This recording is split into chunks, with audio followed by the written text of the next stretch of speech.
Welcome to the Stewards Enquiry on the Winners' Enclosure. Martin Dixon joins me now. And Martin, time to reflect back on what's been an unbelievable weekend.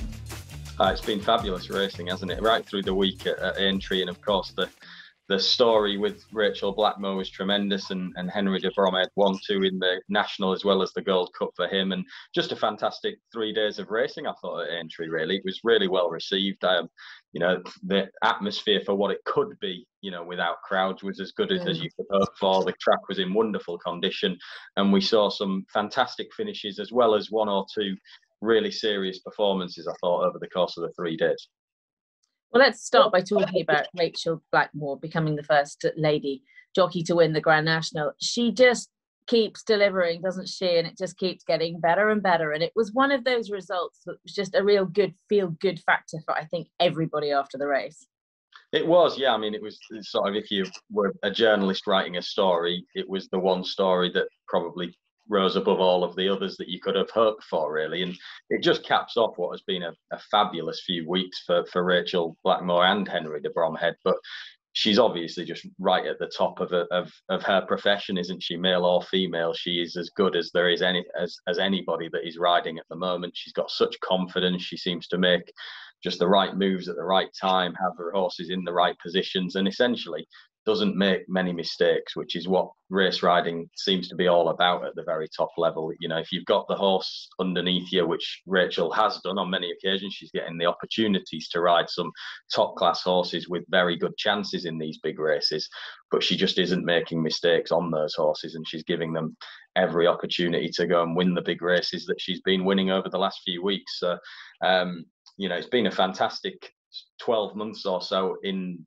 Britain and Ireland for female jockeys generally, because we've had the emergence of Holly Doyle at the very top level as well over the last 12 months on the flat. She obviously rode her first Group 1 winner at the back end of last season, and I think it's just showing that horse racing is a sport where males and female jockeys can compete on a level playing field, essentially. And compared to sort of 15, 20 years ago, there are just more and more opportunities for female riders, just day in, day out, and they're getting the opportunity to really progress to the top level, as Holly and Rachael have shown. And do you think that this can inspire a new generation of women coming into the sport, and there will be more girls that think, wow, actually this is a career I can compete on a level playing field?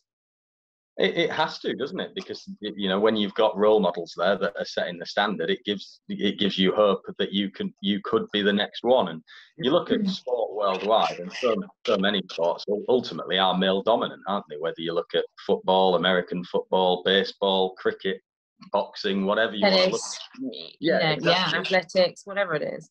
Yeah, even in some of those sports like tennis, for instance, where we do see the males and females, the prize money is still that bit higher for the males and things like that. And, it's not necessarily quite the level playing field, is it? And that, the males are often looked at as the elite in worldwide sport. But in horse racing, it's just steadily changing. And we're seeing that with, Rachael Blackmore winning the world's most famous race can only be a positive thing, I think, for horse racing. And we're seeing it worldwide. We've obviously had the likes of Julie Crone and Michelle Payne in America and Australia. But in the UK and Ireland, now we're catching up with, as I say, Holly Doyle and Rachael setting the bar. It's funny, it's almost as if we're catching up, because equestrian as a whole, women and men do sort of compete at a completely level playing field, which is one of the only sports that allows for that. If you look at eventing, show jumping, dressage, it's across the board. There isn't an advantage.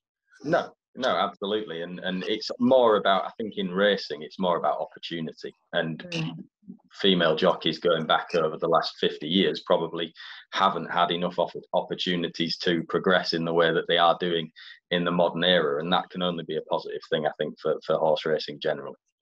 Okay, let's touch on Henrythebromhead, because it had looked slightly with Irish racing that it was going to be Gordon Elliott and it was Willie Mullins, and the two of them were sort of completely taking over. And then all of a sudden, Henry's just had the most. I mean, he's always been an extremely talented trainer, but it comes down to horses, owners, again, opportunities, everything else. So won the Gold Cup, the Champion Chase, the Champion Hurdle, have a 1-2 in the Grand National. I mean, he just said he's run out of superlatives to describe his feelings and emotions anymore. Yeah, I mean, that's it. As you said, Elliott and Mullins has become just a constant, hasn't it? Where you've looked at it and just thought that it's the two dominant forces, but just behind them for the last 5 or 6 years has been Henrythebromhead, and he's been, when he's had a good one, he's always got the very best out of it. He's been winning some big races just periodically, you know, over the course of the last 10 years, really.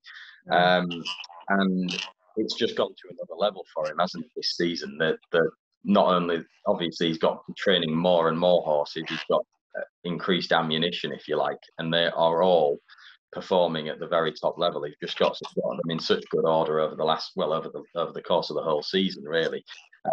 But just to think, champion hurdle, champion chase, Gold Cup 1-2, Grand National 1-2, you couldn't make it up. Even Henry himself, for all that he would believe in his horses and the form that they're in, you know, you've got to have a little bit of luck to go along with it as well. And to get all of those wins and the 1-2 in the two biggest races of the whole season in the UK is just amazing. And it looks unlikely to stop now, because the show moves on, of course, to Punchestown, where he'll have Honeysuckle, Manello Indo, Envoy Alain, put the kettle on, you know, just a few more that he's got to throw into the mix. Yeah, there'll be more stories to come, won't there, for sure. I mean, Henry's best seasonal total in Ireland came in 2018-19 when he traded 98 winners in Ireland alone. He's on 91, I think, this season, as well as his 8 big race wins that he's had in the UK to go alongside that. So his season is already the best that he's ever had by a distance when you consider the calibre of horses that he's been achieving it with. But this year it does look very likely that he'll surpass that 100 winner mark in Ireland alone as well, which will do another little milestone for him. And just reflecting back on the week, was there one sort of standout performance that you'd like to briefly talk about? Yeah, I think there's a few that come to mind. Clan des Aubers was very good, wasn't he? I thought Fakir D'Oudairies deserved his grade 1 that he got in pretty emphatic style as well. But Montmoral, I'd say, the juvenile hurdler that won on Thursday, I was really impressed with him. He's still unbeaten in his career so far. He looks a chaser in appearance, really, but Paul Nicholls saying that they might keep him to hurdling for next season just because of his age more than anything. He'll be 4 going on 5 into next season, so there's not any great rush with him. But he beat Adagio, the Triumph hurdle runner-up, by further than the distance that Quilixios beat the same horse at the Cheltenham Festival a few weeks ago. It was ultimately a dominant performance, and I thought a strong staying performance from Montmoral over 2 miles as well. He'll stay a little bit further in time, still unbeaten, and a very exciting prospect for the future. What about you, Emma? Did you have a standout over the 3 days? Well, I know you sort of agree with me here, but I was very impressed with my Drogo.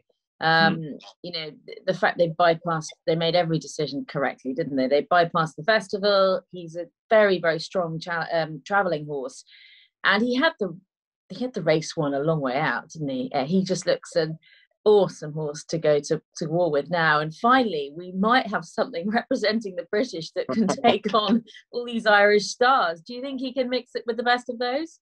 Yeah, I mean, I think in Montmoral and My Drogo, we have the best 2 British novice hurdlers, and that, you know, Cheltenham was disappointing, but those 2 were saved back, and they emerged with, I thought, some high-class novice performances. As you say, My Drogo he seems to be improving at such a rate of knots as well, doesn't he? Like, he's still unbeaten in his hurdling career so far, but up to Saturday, it actually looked a little bit green still in a couple of his races. But on Saturday, he just went through the race, held all the way through, and just completely dominated from some good opponents as well. And he won head in chest, essentially. He's got a lot of pace, but just a lot of quality, I think, for a horse that's bred to stay pretty well. He's a really exciting prospect for Dan Skelton, and I suspect we're going to see him over fences next season. Yeah, trained by Dan and, of course, ridden by Harry. And every winner counts at the moment for Harry, because obviously the Jockeys Championship is going to go right to the wire. They are 1-3-7 Brian Hughes today and 1-3-6 Harry Skelton, having clawed a winner back yesterday. He missed day 2 of Aintree, didn't he, and skipped away and landed a treble at Sedgefield. Where's this going? They're hard to split, aren't they? And Harry seems to be loving the role as the sort of challenger throughout to Brian. Yeah, he does. I mean, they're just trading blows, aren't they, at the moment? I think Yeah. Hughes came with a big uppercut on Friday when he landed that treble at Sedgefield. But Skelton, I think he's going to just jab away over the next 3 weeks or so. And that has been the case essentially since early March. You look, since the 1st of March, Harry Skelton's had 38 winners to Brian Hughes' 28 winners. So he's closed that gap. And at points, he has taken over the lead over that last 5-week period. And I think the momentum is still with Skelton. For all that it changed on Friday, I think if you just look at the last couple of months since Harry Skelton has sort of had it in his mind that this is achievable, the momentum has been with him. And you look at the books of rides, we're recording this before racing starts on Monday, and you look at the book of rides over the next 2 days, Brian Hughes without a ride on Monday. He's got some nice rides on Tuesday at Southwell, but nothing that sort of you look at and think that will win. Whereas Harry Skelton's got a whole host, I think 13 rides over Monday and Tuesday's cards, and a whole host of short-priced favourites. You know, 1 or 2 of them might get turned over, but it's likely that Skelton will be in front after racing on Tuesday, looking at the books of rides that they've got. And I can just see that carrying on, really. I think he's got such support, Harry Skelton, obviously from within his own yard, but he's getting more and more opportunities of outside rides as well. And although Brian Hughes is, he certainly won't be giving in easily, I do feel that ultimately Harry Skelton has kind of got the opportunity and the ammunition to take it this year. Well, from future champion jockeys over jumps to champion trainers, Aidan O'Brien, it's not a surprise, has made a very good start to the flat season 2021 in Ireland. And the Ballysacks has been quite a key Derby trial over the years. He won it yesterday with Bolshoi Ballet. Quickly, Martin, what did you make of this? Because he's leaped to second favourite for the Derby now. And obviously, there's a lot of things that are going to change between now and the beginning of June. But it was he got the job done. Slightly muddling pace, and he looks quite an exciting horse. Yeah, I don't think there's anything much more to say, really. I wouldn't get overly excited. He was a 2-to-1 shot. He had a good chance in the race. He won it. He showed us that he's trained on. It was probably a small step forward from his 2-year. Well, it was a step forward from his 2-year-old form. And he promises to be suited by 1.5 miles going down the line. But you mentioned the pace was muddling. The time was nothing flash.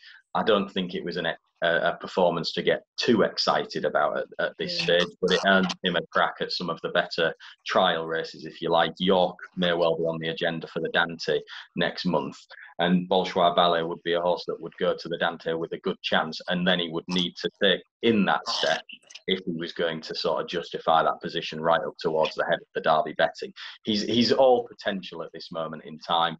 I think he's got a long way to go before he's winning derbies, but he does have the potential to progress to that level. It's such an exciting time, isn't it? We've now, well, obviously there's still Punchestown in Ireland, but now it's trials. We're upping the ante on the flat. We've got the Craven meeting this weekend. We've got Newbury at the weekend. And yeah, we're talking about a Derby trial that's just happened in Ireland. 2 horses to follow that you've either seen from last year or something's caught your eye this year that you can tell us about. What are they?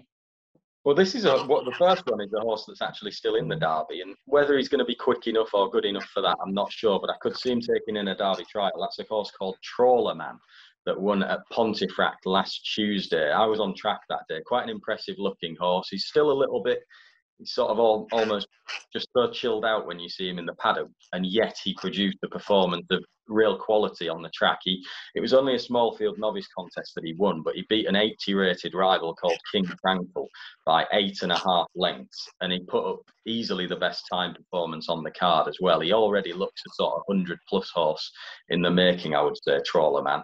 He was having his first start on the grass, first start over a mile and it all suited him really, really well. He might just end up being more of a Queen's Vase and maybe St. Ledger horse. I think he's going to be a horse that stays extremely well. But Trawler Man certainly a horse to note, who I think will be making some headlines in better company than he was winning in last week. And the second one is at a much lower level, but a horse that I think is up for winning races, a little filly called Blissful Song, who ran second in a 6-furlong race at Catterick last week. She's very fast. I think she's well handicapped. She just ended up going a little bit too hard too soon at Catterick last week. But Blissful Song, a filly that will be winning handicaps, I think, in the next few weeks. Okay, I've gone for a couple of sort of different types of horses. One is maybe a potential Oaks filly called Willow with Aidan O'Brien's. She's a filly out of Peeping Fawn, who herself was obviously exceptionally good. She won a maiden on her 3rd start at Leopardstown, and the word and the vibe is that she's going to be a force to be reckoned with this year. And the other one is a horse of Roger Berrien's called Valerian Steel, who again had 3 starts last year, won his first couple of starts and then finished 4th at York on his 3rd start. Again, there's been plenty of chat in Newmarket about how good and how much potential this horse might have. So he's another one that that I'd throw into the mix there. We'll move on to the Scottish National. Back to jumps. Very soon, the focus will just be one. But Scottish National now moved to Sunday. Where do we start here? Galvin's likely to be the favourite. What do you like? Well, I'm going to put up a positive mention for Vintage Clouds, who won the Ultima at the Cheltenham Festival. He had first-time cheek pieces on that day. I've always thought that he wanted some headgear on him, and they put it on finally at Cheltenham. And he caused a little bit of an upset at a big price, but he was a dominant winner of the Ultima. And he beat in Saturday's Aintree winner, Happy Go Lucky there. So the form has had a decent boost. Strong stayer. I think the headgear, obviously he's an older horse, he's a veteran, but with the headgear on, he's unexposed, if you like. And he put up one of his best ever performances with that on at the Cheltenham Festival. And I think he might just have a little bit more in the locker and be able to certainly be competitive anyway in the Scottish National on Sunday. Yeah, well, I've actually gone for a sort of similar form line, because I've gone for I Right, who was obviously 3rd behind him in the Ultima. Very consistent horse, and I thought in what looked a pretty open race, he was sure to run well and be there or thereabouts. So, quick word on the Craven this week. It's always quite an exciting meeting. You've got the breeze apps and things sort of start to step up, don't they now? You've got the Guineas in just a few weeks' time. Yeah, that's it. We're going to be getting all sorts of clues, aren't we? I'm actually heading down to Newmarket on Wednesday for Wednesday and Thursday, so looking forward to that. And, you know, very much now, although we've got the Scottish National and Sandown in a few weeks, for me personally, that the jump sort of starts to take a back seat now, and really focusing on some high quality flat racing that's going to be coming up thick and fast over the next few weeks. Lovely. Thank you very much indeed. Enjoy your week at Newmarket, and we'll look forward to speaking to you again next week. Thanks very much, Emma.